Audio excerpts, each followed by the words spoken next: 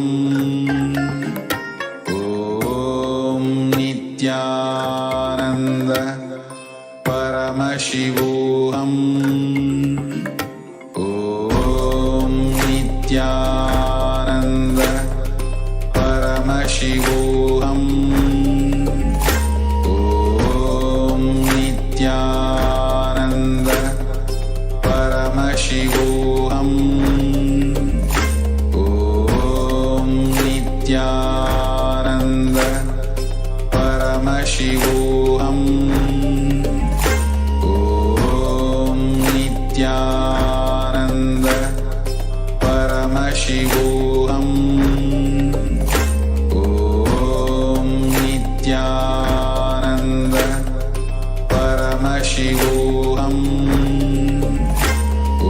Om Nithyananda Paramashivoham. Om Nithyananda Paramashivoham.